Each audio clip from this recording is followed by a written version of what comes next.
Actors are eccentric and extraordinary. They stand out in a crowd, and that's exactly why we love them. However, even our favorite actors toe the line quite often.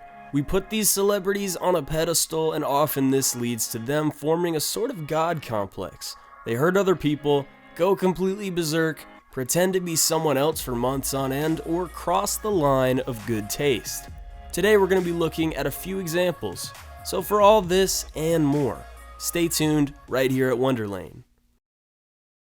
At number 7, we've got Shia Labeouf, who became famous via the Transformers franchise. In 2012, he filmed the gangster movie Long Live Charlie Countryman with director Frederick Bond.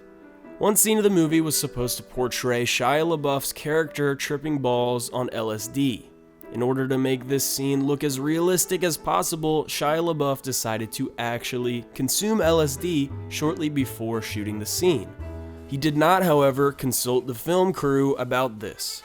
According to his co-actors, he behaved completely absurdly the entire day of shooting and was barely able to act out the scene. At the end of his trip, he's even said to have attacked the director of the film and he tried to choke him out. However, in the finished film, his acting performance in the scene was very authentic and well done. At number 6, we've got an actor whose career kind of came to an end last November, Kevin Spacey. For years, he filmed for Netflix the infamous series House of Cards, in which he played the famous leading role of Frank Underwood. Even though he was always celebrated for his performance of Underwood, in retrospect, it turned out that Kevin Spacey had been anything but a nice colleague on the set of House of Cards. In late 2017, numerous House of Cards employees went to the press and said that Kevin Spacey had always poisoned the working atmosphere on the set of House of Cards. It even went as far as Spacey harassing and making numerous young men uncomfortable on the set of the show. He's also said to have repeatedly uttered crude remarks to the film crew. The entire scandal surrounding Kevin Spacey eventually led to him being fired and his role being written out in the midst of season 6. Let's move on to the only woman on this list at number 5, Margot Robbie. Before her role in The Wolf of Wall Street, she had only starred in a couple movies and some pretty unknown series. So it's no wonder that when she was shooting with megastar Leonardo DiCaprio, she was initially incredibly nervous. So much so that she even drank tequila to ease her nerves before a sex scene with DiCaprio. In an argument scene between her character and DiCaprio's character, another embarrassing moment occurred.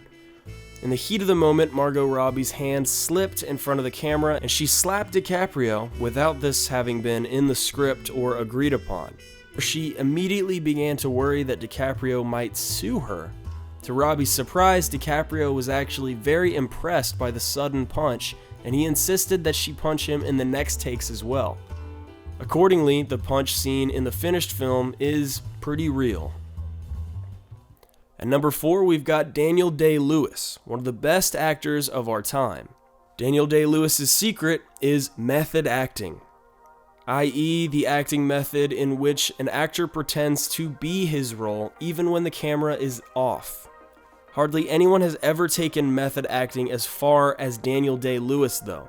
In the 1990s film My Left Foot, Daniel Day-Lewis played Christy Brown, a disabled boy who was almost completely paralyzed except for his left leg.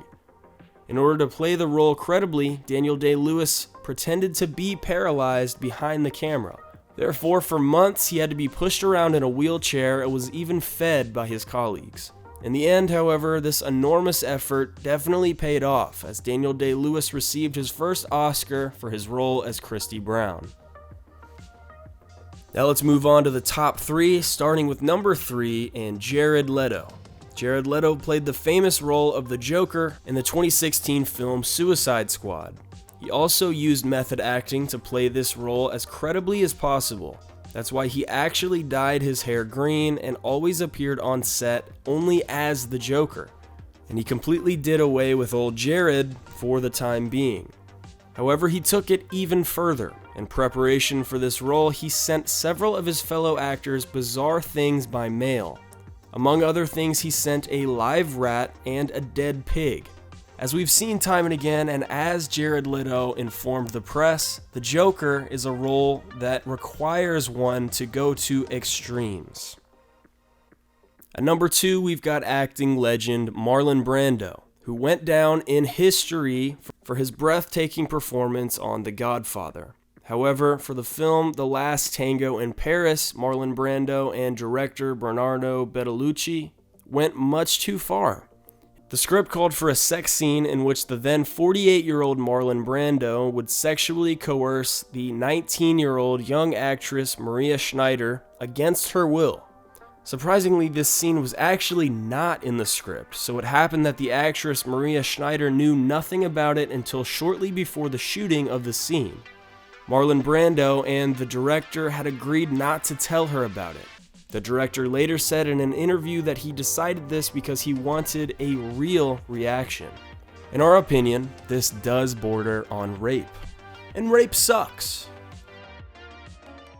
Now let's get on to number 1, which is also bizarre and a bit strange, but fortunately not as brutal. It goes to Jim Carrey, who played the role of the late comedian Andy Kaufman in the late 90s. Jim Carrey also used the technique of method acting.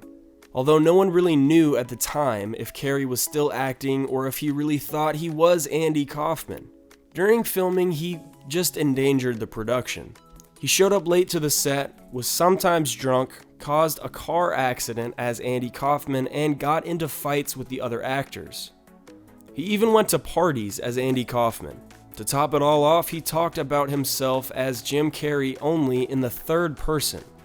This exaggerated method acting also had good consequences though, because Jim Carrey had contact with the real daughter of the deceased comedian that he played during the shooting. And so it came to a moment on set in which this daughter could talk to her father again through Jim Carrey. Carrey claims to this day that the daughter did not talk to him, but through him. Whether that was really the case is, of course, another question. If you ask me, that sounds pretty whack. You can see all the stories of the filming of this movie and Jim Carrey's escapades in the Netflix documentary Jim and Andy if you're interested. And that's gonna do it for this list of 7 actors who took it a little too far on set. Which one of these did you find the most extreme? I'm gonna have to go with Marlon Brando's rape scene, but feel free to let us know your thoughts in the comments. And as always, if you enjoyed this video, be sure to leave a like and subscribe to Wonderlane for new videos just like this every day or so.